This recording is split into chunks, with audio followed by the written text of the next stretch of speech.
श्रोताओं, जीवन में उपलब्धियां तो सभी हासिल करते हैं, पर कुछ व्यक्ति विशेष होते हैं जिन्होंने अपने मेहनत से, अपनी लगन से एक मुकाम हासिल किया है और जब एक पदस्थापना होती है एक विशेष जगह पर तो उस व्यक्ति के व्यक्तित्व पे कुछ असर हो जाता है। और आज के हमारे इस कार्यक्रम में, जिसे आप जानते हैं, हम आपकी मुलाकात करवाते हैं ऐसे ही अतिथियों से जो अपने जीवन के विषय में आपको बताएंगे और आप भी इनसे काफी कुछ सीख सकते हैं। आज के हमारे अतिथि हैं मुख्य कार्यपालन अधिकारी जिला पंचायत जगदलपुर श्री प्रतीक जैन जी। प्रतीक जी, आपका स्टूडियो में बहुत बहुत स्वागत है। नमस्कार। नमस्कार, बहुत बहुत धन्यवाद मधु जी। प्रतीक जी, हम जानना चाहेंगे आपके बारे में कि आपकी पढ़ाई, शिक्षा दीक्षा या आपका जन्म कहाँ हुआ है, अपने बारे में आप हमें बताएं।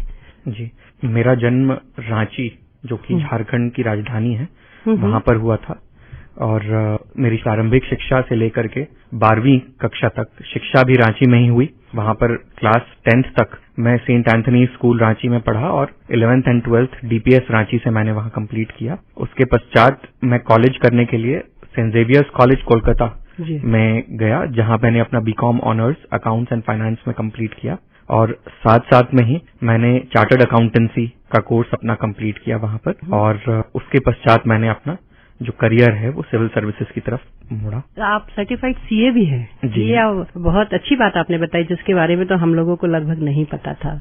जी, 2016 में मैंने अपना सीए क्वालिफाई किया, बट और उसके ब्रीफ एक पीरियड में लगभग 1 साल मैंने रांची में ही रहते हुए 1 साल एज अ चार्टर्ड अकाउंट मैंने कार्य भी किया।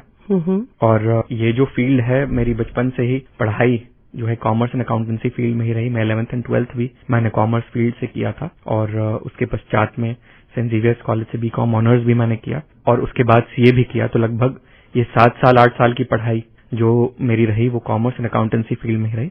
और इसी वजह से यूपीएससी की परीक्षा भी जब मैंने दी तो उसमें मेरा जो सब्जेक्ट था वो भी मैंने commerce and accountancy he choose किया था। आपने बताया कि यूपीएससी से सिलेक्ट होकर आप इस पद पर आए हैं, तो यूपीएससी में क्या कॉमर्स बैकग्राउंड होने का कुछ विशेष लाभ आपको मिला? कुछ आप इस बारे में कहना चाहेंगे?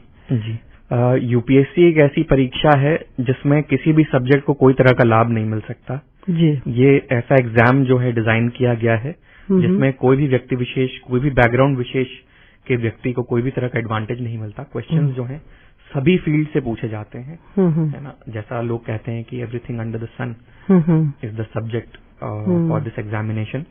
उसमें ज्योग्राफी, हिस्ट्री से लेकर के पॉलिटी, इकोनॉमी, पॉलिटिकल साइंस, मतलब सूरज के तले जितनी चीजें आती हैं उसमें कहीं से भी कुछ भी पूछा जा सकता है। जी बिल्कुल, कुछ भी पूछा जा सकता है। बस इसमें ये एक एडवांटेज आपको मिल जाता है कि जो मेंस का सब्जेक्ट होता है जो आप चूज कर सकते हैं उसमें 2 पेपर्स होते हैं, 300 मार्क्स ईच। तो यदि आपने स्नातक उस विषय में पहले से कर रखा है तो आपकी जो तैयारी है वो थोड़ी पहले से आगे हो रखी होती है।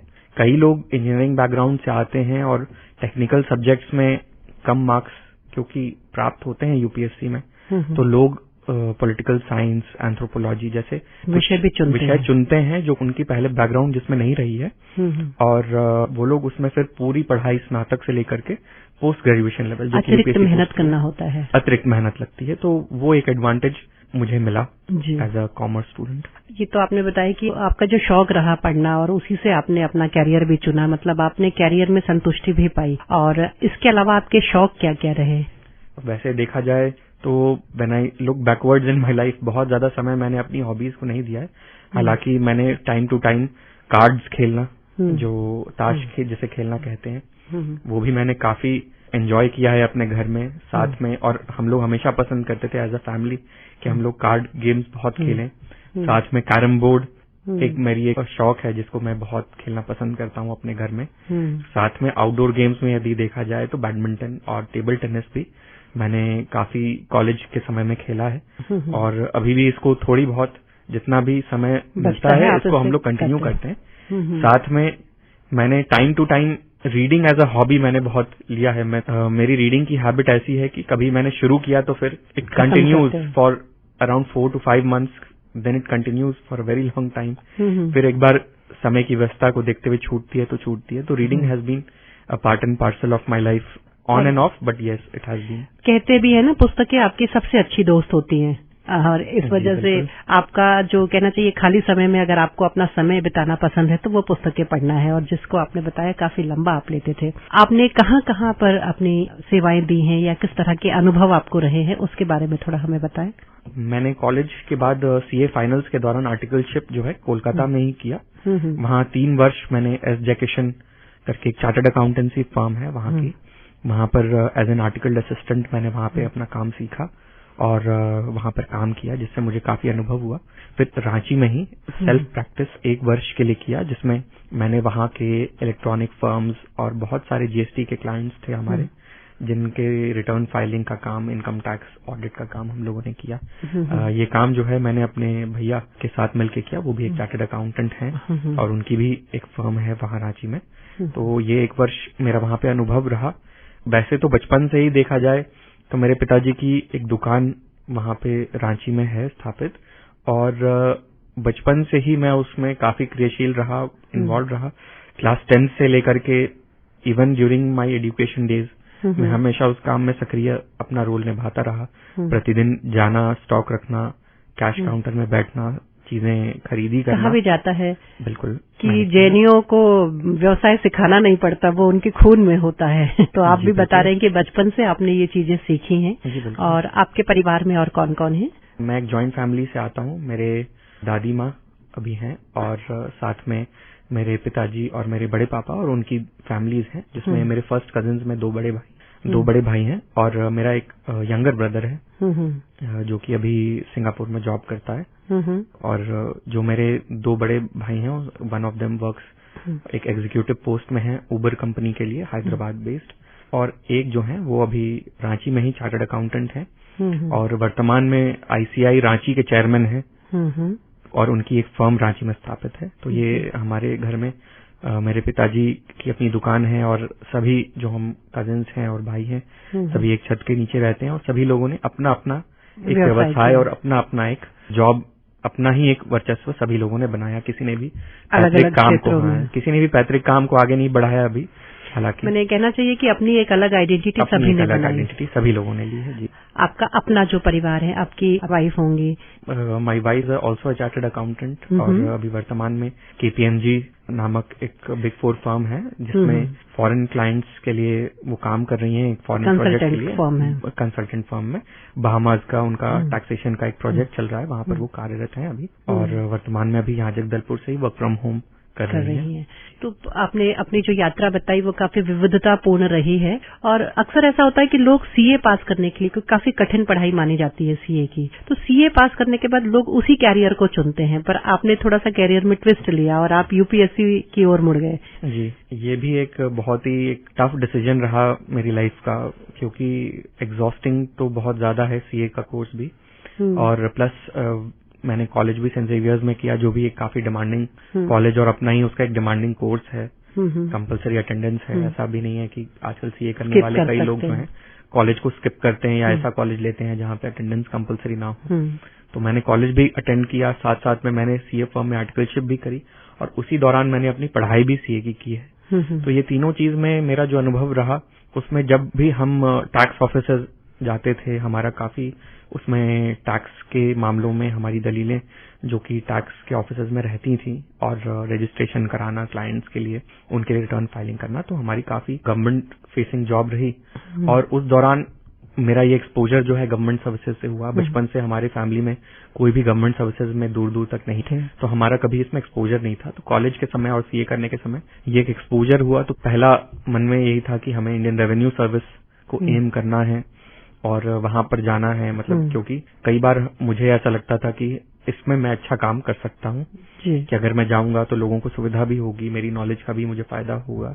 और वैसा ही हुआ। जब मैंने फर्स्ट यूपीएससी अटेम्प्ट क्लियर किया था तो I was selected for the Indian revenue service income tax in 2019 and then again I went and give my examination again wherein I was selected for the service where I'm serving currently।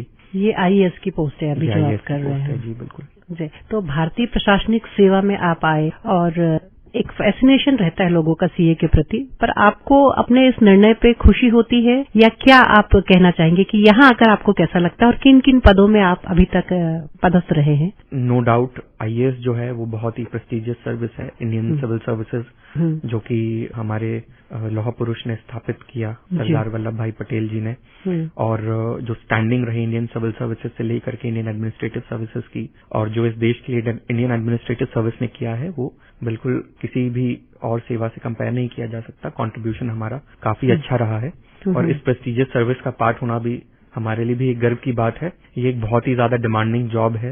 हर दिन हमारे लिए जो है एक UPSC examination की तरह ही है, जिसमें हर दिन आपको नई कठिनाई और नए सवाल और नए लोगों से मिलना, नए पब्लिक, नए क्वेश्चंस को आपको आंसर करना है, और हमारे डिसीजंस पे कई लोगों की जिंदगियां जो है अफेक्ट होती हैं और कई लोगों के रोजगार, कई लोगों की लाइफ को इम्पैक्ट हम लोग कर पाते हैं। तो ये हमारे लिए एक बहुत गर्व की बात भी है, साथ साथ एक बहुत चैलेंजिंग एंड डिमांडिंग जॉब है, जिसमें दिन रात 24/7 हमारी ये जॉब है। हम वी कैन नॉट रेस्ट और we can not take a leave. हम लोग हमेशा ही, हमें दिमाग में ये रहता है कि रात को सोने भी जाते हैं तो हमारा ये काम पेंडिंग है, जिससे ये काम होना है। 24 घंटे आपके दिमाग में कार्य योजनाएं चलती रहती हैं। और मैं जब इस सेवा में आया तो मुझे छत्तीसगढ़ कैडर अलॉट हुआ, और कैडर अलॉट होने के बाद में मेरी first posting as a probationer Raigarh जिले में रही, जहाँ पे श्री भीम सिंह सर जो 2008 बैच के आईएएस अधिकारी हैं, उनके अंडर में मैंने काम किया और काम सीखा। मेरा बहुत ही अच्छा अनुभव रहा। उसके बाद मेरे एसडीएमशिप भानु प्रतापपुर नामक सब डिवीजन है कांकेर डिस्ट्रिक्ट में, वहां पर मैंने अपनी एसडीएमशिप की, जो कि लगभग 1 साल 3 महीने चली, और वहां पर हमारी कलेक्टर महोदया प्रियंका शुक्ला मैम रही, और मैम वर्तमान में अभी first CEO of my Bharat चुनी गई हैं, और मैम के साथ भी मेरा एक्सपीरियंस जो है बहुत अच्छा रहा और मुझे बहुत कुछ सीखने का मौका उनके अंदर में मिला। तत्पश्चात 1 वर्ष जो है मैंने जीएसटी डिपार्टमेंट में काम किया रायपुर में as additional commissioner state GST, और उसके बाद में एज सीईओ जिला पंचायत में यहाँ पे अभी वर्तमान में लगभग 1 वर्ष से ऊपर से कार्यरत हूँ।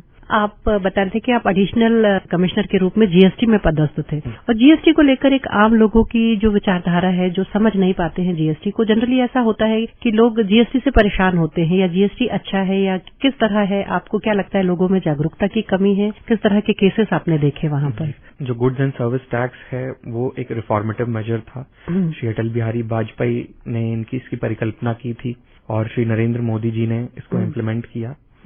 ये जो टैक्स है, ये कास्केडिंग इफेक्ट जो टैक्सेस का पहले इनडायरेक्ट टैक्सेस में काफी ज्यादा होता था, उसको बंद करने के लिए और एक नई मेथोडोलॉजी इसमें लाई गई, मैचिंग सिस्टम लाया गया, जिसमें bill to bill matching, credit to credit matching किया जाता है, ताकि जो भी रिकॉर्ड्स हैं वो एक दूसरे से वेरीफाई हों और मैच किया जा सके। ये इसका जो सिस्टम है वो वर्तमान में जो छोटे व्यापारी हैं उनके लिए बहुत ही सिंपल रखा गया है, जिसमें क्यूसीबीएस मेथड में भी वो लोग टैक्स रिटर्न फाइलिंग कर सकते हैं, जिसमें क्यूआरएमपी स्कीम में वो लोग टैक्स रिटर्न फाइलिंग कर सकते हैं। हर 3 माह में उनको टैक्स रिटर्न फाइल करना रहता है। कुछ लोग जो हैं, जो और भी छोटे व्यापारी हैं, वो कॉम्पोजिट स्कीम में आ सकते हैं, और बड़ा एक एग्जम्पशन लिमिट इसमें, अगर मैं गुड्स एंड सर्विसेज की डीलिंग कर रहा हूं तो 20 लाख, और केवल अगर मैं गुड्स की डीलिंग कर रहा हूं तो 40 लाख का एक एग्जम्पशन लिमिट है, जो कि काफी एक बड़ा है, जिसमें छोटे व्यापारी जो हैं, जिनको फ्रीडम मिलती है कि वो भी अपना व्यापार, उनका भी व्यापार इफेक्ट ना हो, और गवर्नमेंट का भी जो टैक्स कलेक्शन का इंटरेस्ट है वो भी बिल्कुल हैम्पर ना हो। तो ईज ऑफ डूइंग बिजनेस के मेजर से आया था, पर वर्तमान में लोगों में समझ की कमी नहीं है। कई सारे ऐसे प्रैक्टिसेस अभी जीएसटी में आ गए हैं, जिसकी वजह से इनोसेंट लोग भी परेशान हो रहे हैं। लोगों की परेशानी टैक्स के स्ट्रक्चर को लेकर के नहीं है, क्योंकि हम देखते हैं कि रेट सिंप्लीफिकेशन का कार्य भी अभी गवर्नमेंट के द्वारा किया गया है, जिसमें 12% के रेट को हटा करके 18 और 5% में ही सारे आइटम्स को विलीन किया गया। काफी सारे बेसिक आइटम्स में जीएसटी की कमी लाई गई। कई सारे ऐसे प्रैक्टिसेस हैं जो कि लोग, छोटे व्यापारियों का, जो थोड़ा कम जानते हैं, ऐसे व्यापारियों का फायदा उठा रहे हैं। वो लोग लोगों को फेक फर्म के नाम से बिलिंग करते हैं, और फेक फर्म के नाम से बिलिंग करके वो टैक्स का जो क्रेडिट है उसकी चोरी करते हैं, जिससे शासन को नुकसान होता है। और इसके साथ में जिसको वो क्रेडिट पास ऑन हुआ है, बाद में जब वो फर्म पता चल जाता है शासन को कि वो फर्म एक फेक फर्म थी, उसके बाद बोगस फर्म थी, और पीछे जा करके सभी जिन्होंने उनसे कारोबार किया उनके क्रेडिट को कैंसिल किया जाता है, तो कई इसमें जेन्युइन पार्टीज हैं जिन्होंने एक्चुअल डीलिंग की है, वो भी फंस जाते हैं और उनके पास कोई भी ऐसा तरीका नहीं रह पाता या बहुत ही कम ऐसे तरीके हैं कि वो प्रूव कर पाए कि उनकी जेन्युइन बिजनेस डीलिंग्स थी। तो जीएसटी का टैक्स स्ट्रक्चर में अपने आप में कोई खराबी नहीं है, जो मतलब क्रियान्वयन का तरीका है वो थोड़ा सा यदि और सुधर जाए तो लोगों को इससे राहत भी मिल सकती है। इसमें कई लोग जो हैं इस सिस्टम का एडवांटेज उठा रहे हैं, कई लोग इसमें ठगी में उतर आए हैं जिसकी वजह से आम लोगों को परेशानी हो रही है। बट इसमें कई मेजर्स भी हैं इसी चीज को कम करने के लिए शासन द्वारा लिए गए। जैसे एक हर टैक्स पेयर का एक रेटिंग सिस्टम लाया जा रहा है। उसके बाद जीएसटीआर 1 को अमेंड करने के भी ऑप्शन आगे खोले जाएंगे, ऐसी भी बात चल रही है। Plus bill to bill entry करने की भी बात चल रही है जिसमें हर व्यक्ति वेरीफाई कर सकता है कि कौन सी बिल की एंट्री की गई है। जो भी इंफॉर्मेशन डिसेमिनेशन है डिपार्टमेंट की तरफ से वो भी काफी दुरुस्त किया गया है with the use of information technology. Everything is online, आपको बिल्कुल भी कोई चीज के लिए आने की जरूरत नहीं है। और रजिस्ट्रेशन का जो प्रक्रिया है जिसमें लोगों को आमतौर पे काफी मुश्किलें होती थी वो आसान कर उसको भी आसान करने की बहुत प्रयास किए गए कि एंट्री बैरियर जो है जीएसटी के अंदर कभी भी लोगों को ना रहे। ये सभी मेजर्स जो है छत्तीसगढ़ शासन के द्वारा भी उठाए जा रहे हैं। लोकल लेवल पे रिटर्न फाइलिंग में लोगों को मदद की जा रही है। ईज ऑफ डूइंग बिजनेस का सेल खोला गया है जीएसटी डिपार्टमेंट के अंदर। कई ऐसे मेजर्स हैं और फेक फर्म्स को पकड़ने के लिए भी एक स्पेशल सेल जो बनाई गई है। तो ये सभी मेजर्स हैं जिससे आम आदमी जो कि जेन्युइन बिजनेस करना चाहता है, एक सिंपल टैक्स स्ट्रक्चर को फॉलो करके अपना टैक्स पे करना चाहता है, वैसे लोगों को इसमें बिल्कुल फायदा होगा। और ऐसे लोग बिल्कुल इसकी पकड़ में आएंगे जिनको भारी लगेगा, वो ऐसे लोग हैं जो कि अनस्क्रूपुलस प्रैक्टिसेस में आगे जाने वाले थे। तो जरूर से ही जीएसटी एक रिफॉर्मेटिव मेजर है जिसका कई लोगों द्वारा गलत इस्तेमाल भी किया गया, जिसको रोकने की पूर्ण प्रयास की जा रही है। जैसे हम देख रहे हैं छत्तीसगढ़ का GST revenue collection last year 18% से बढ़ोतरी हुई थी, जो कि इंडिया में टॉप मोस्ट हम रैंक में रहे थे लास्ट ईयर।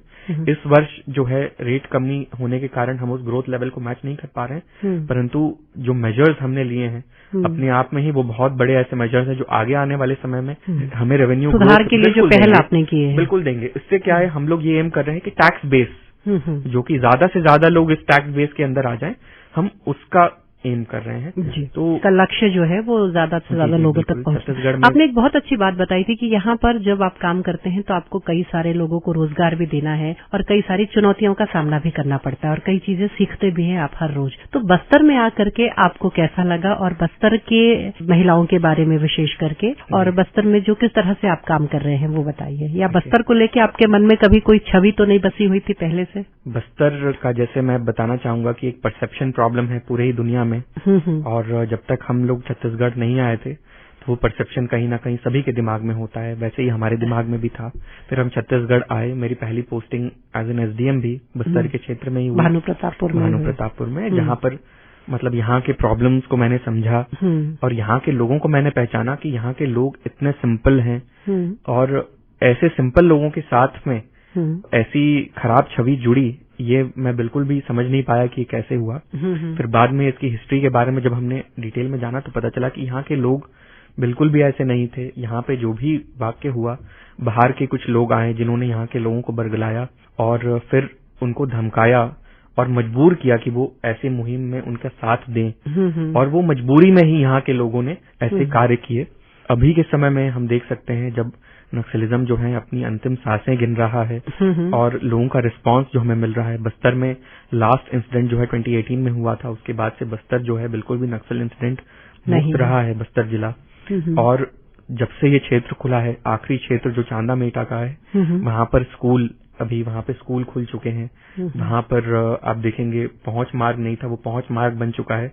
वहां के लोग आंचल से कनेक्टेड हैं, अलग अलग स्कीम्स का बेनिफिट ले रहे हैं और लोगों में इतनी ज्यादा अभी खुशी है कि शासन जो है उनकी बात और मांगों को सुन रहा है और नक्सलिज्म के एंड होने में सबसे ज्यादा फायदा यहाँ के लोगों को मिल रहा है। पहले के समय में उनको धान बेचने नहीं दिया जाता था, राशन कार्ड से राशन नहीं ले पाते थे, आधार कार्ड से जुड़ी हुई सेवाएं नहीं ले पाते थे, आयुष्मान कार्ड की सेवाएं नहीं ले पाते थे।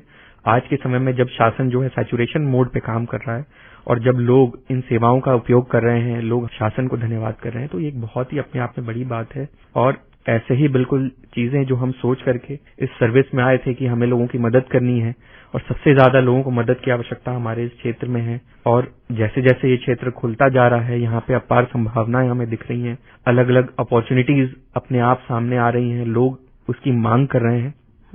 जितना भी में से बन पड़ता है, हम लोग बिल्कुल लोगों की मदद करना चाहते हैं, बिल्कुल लाइवलीहुड से काफी लोगों को हम जोड़ना चाहते हैं।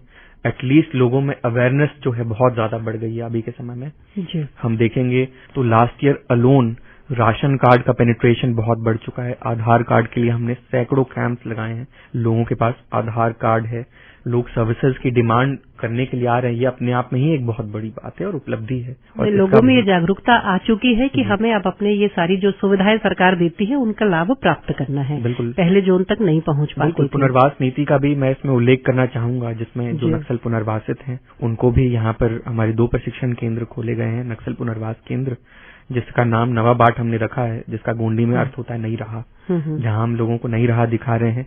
कई लोग वहां प्रशिक्षण प्राप्त करते हैं और उनसे जब हम इंटरेक्ट करते हैं उनका बहुत ही पॉजिटिव फीडबैक रहता है कि हम जो है गलत रास्ते में आ गए थे और अब कई लोगों ने वेल्डिंग में प्रशिक्षण हासिल किया है और हम वेल्डिंग शॉप खोलेंगे अपने गांव में जाकर के। कई लोगों ने मेसन ट्रेनिंग किया है, कई लोग जाकर के हम प्रधानमंत्री आवास अपना बनाएंगे, हमारा शासन के द्वारा सैंक्शन किया गया है। कई लोगों के द्वारा हॉस्पिटैलिटी ट्रेनिंग की गई है। जो कुछ लोग पंडुम कैफे में कार्यरत हैं, काफी ज्यादा मतलब लोगों का अच्छा रिस्पांस इसमें देखने को हमें मिल रहा है। बस्तर के नैसर्गिक सौंदर्य को भी आपने देखा होगा, कहीं घूमने भी आप गए हो या फिर जब आप अपने क्षेत्र का भ्रमण करते हैं तब भी।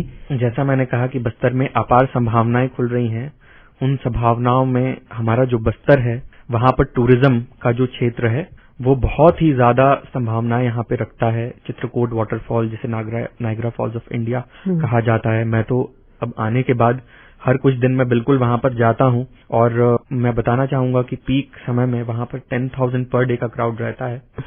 तीरथगढ़ और कांगेर वैली का जो क्षेत्र है वहां पर इको टूरिज्म के साइट्स खुल रहे हैं। डुडमारास, जो कि वर्ल्ड टूरिज्म ऑर्गेनाइजेशन के द्वारा world top 20 tourism eco tourism sites में चुना गया और ये बहुत गर्व की बात है हमारे लिए गर्व की बात है। इसके साथ में और भी जो हमारे कुटुम्बसर गुफा है, तिरिया का जो हमारा तिरिया लेक है, पोटनार का जो फॉल है, तामरा घूमर, मेंद्री घूमर, यहाँ पर का टूरिज्म जो सर्किट है, यदि एक आदमी घूमना चाहे तो उसके लिए 2-3 दिन 4 दिन भी बहुत कम पड़ेंगे। और जितने भी लोग बस्तर नहीं आते हैं और जिनको जानकारी नहीं है वो सोचते हैं, बट जब वो एक बार आते हैं और यहाँ कदम रखते हैं तब उनको यहाँ की धरती से बिल्कुल प्यार हो जाता है। बिल्कुल मतलब मैं अभी कहना चाहूंगा कि we have visitors from foreign countries जो कि यहाँ पर आते हैं, महीनों महीनों यहाँ पे रुक के जाते हैं। यहाँ की शिल्प कला जो है अभूतपूर्व है। यहाँ की शिल्प कला, bell metal art, bamboo art, कौड़ी शिल्प, साथ में बांस कला, जो भी यहाँ का आर्टिजन्स हैं उनको भी हम कला गुड़ी इनिशिएटिव के माध्यम से सपोर्ट कर रहे हैं। वो भी हमारे टूरिज्म का हिस्सा बनते हैं। जब फॉरेन टूरिस्ट आते हैं, बनाते हुए देखते हैं उस नक्काशी को, तो यहाँ पर अलग ही अनुभव लेकर अलग अनुभव। यहाँ प्रेसिडेंट मैडम का आगमन हुआ था, जिन्होंने काफी अप्रिशिएट किया यहाँ की कला और संस्कृति को देख करके। यहाँ का जो खान पान है, यहाँ की जो नृत्य कला है, यहाँ का जो वेशभूषा है, सभी चीजें हमने प्रदर्शित किया। पारंपरिक लोक कलाएं जो है, नृत्य कलाएं भी जो है, गवरमार नृत्य और ये सारे जो नृत्य है बस्तर के, डंडामी, ये सब बहुत ही प्रसिद्ध है। बधाई हो, आपने 25 लाख रुपए की लॉटरी जीती है। सिर्फ एक क्लिक और आपकी मेहनत की कमाई किसी और के खाते में। याद रखिए, बैंक कभी भी फोन, मैसेज या लिंक के माध्यम से आपका OTP, पिन या पासवर्ड नहीं मांगता। अनजान लिंक पर क्लिक ना करें। आपकी व्यक्तिगत जानकारी किसी के साथ साझा ना करें। सतर्क रहें, सुरक्षित रहें, साइबर अपराधियों से बचें। साइबर सुरक्षा आपकी जिम्मेदारी। फोन बज रहा है, लेकिन अगर आप वाहन चला रहे हैं तो ये कॉल कुछ देर बाद भी उठाई जा सकती है। एक कॉल, एक मैसेज या एक पल का ध्यान भटकना दुर्घटना का कारण बन सकता है। वाहन चलाते समय मोबाइल का उपयोग ना करें। हेलमेट और सीट बेल्ट का उपयोग करें। सुरक्षित ड्राइविंग अपनाइए, क्योंकि जिंदगी किसी कॉल से कहीं ज्यादा महत्वपूर्ण है। प्रतीक जी, आप कोई संदेश देना चाहेंगे यहाँ के हमारे श्रोताओं के लिए? मैं सभी श्रोताओं को ये कहना चाहूंगा कि बस्तर बदल रहा है और बस्तर में अपार संभावनाएं खुल रही हैं। जो बस्तर के बाहर के लोग हैं, इन्वेस्टर्स हैं, मैं उनसे कहना चाहूंगा कि this is the most opportunistic time to invest in Bastar. ये सबसे बड़ा अवसर है ये बस्तर में अभी इन्वेस्ट करने का। आप आइए, यहाँ पर टूरिज्म सेक्टर में, हॉस्पिटैलिटी सेक्टर में, इंडस्ट्री सेक्टर में आप इन्वेस्ट कर सकते हैं। छत्तीसगढ़ शासन की इंडस्ट्रियल पॉलिसी है जहां पर 40% या अलग अलग इंडस्ट्रीज के हिसाब से अलग अलग तरह की कैपिटल सब्सिडी दी जा रही है। और जो बस्तर के लोग हैं, मैं उनसे कहना चाहूंगा कि बस्तर जो है वहां पर जो लांछन बस्तर के ऊपर लगा है, अब हमारा एक दायित्व है कि हम लोगों को दिखाएं, जो कि हमने बिल्कुल बस्तर पंडुम, बस्तर ओलंपिक्स और बस्तर मैराथन के माध्यम से हमने लोगों को ये मैसेज पहुंचाने की कोशिश जरूर की है। और सभी श्रोताओं को कहूंगा कि बस्तर के बारे में आप लोगों को और ज्यादा बताएं। यहाँ पर आप लाइवलीहुड अपॉर्चुनिटीज बढ़ रही हैं, आप आगे आएं और अलग अलग कारोबार में आप आएं, यहाँ पर लाइवलीहुड से जुड़ें। जो हमारे सुदूर क्षेत्र हैं, जहाँ के लोग आज भी काफी गरीब हैं, जिनको रोजमर्रा की जिंदगी में काफी परेशानी भी होती है, उनके लिए मैं कहूंगा कि जो संभावनाएं खुल रही हैं, शासन की तरफ से धान की खरीदी हो रही है, तेंदुपत्ता की खरीदी हो रही है, वनोपजों की खरीदी हो रही है, इतनी संभावनाएं हैं, उनसे आप आकर के जुड़ें, शासन की पॉलिसीज का आप लुत्फ उठाएं, जिसके माध्यम से आपके भी आय में वृद्धि हो, बस्तर में खुशहाली हो। यही मेरा संदेश रहेगा बस्तर वासियों से और बस्तर के बाहर के लोगों से भी। श्रोताओं, प्रतीक जी ने बहुत ही खूबसूरत संदेश दिया है कि जो सुदूर इलाके में बसे हुए आदिवासी भाई बहन हैं, जिनके पास आज तक ये सुविधाएं नहीं थी, हमें उनकी भी हैंड होल्डिंग यानी उनका भी सहयोग देना है और उन्हें भी बाहरी दुनिया से परिचित कराना है और तरक्की के समान अवसर उन्हें देने हैं। और आपने आज अपने व्यस्ततम समय में से इतना समय निकाला और हमारे साथ अपनी मन की बातें शेयर की और कई सारे संदेश आपने हमारे श्रोताओं को दिया। आपका स्टूडियो में आने के लिए बहुत बहुत धन्यवाद प्रतीक जी। बहुत बहुत धन्यवाद मधु जी, मुझे भी यहाँ आकर के बहुत अच्छा लगा। और जिनको भी मेरा मैसेज मिला है आपके माध्यम से, मैं उनको भी बहुत बहुत धन्यवाद करना चाहूंगा कि आप लोगों ने इस पॉडकास्ट को, इस ऑल इंडिया रेडियो के कार्यक्रम को आप लोगों ने सुना और आप लोगों ने मुझे सुना। मैं बहुत बहुत धन्यवाद करना चाहूंगा।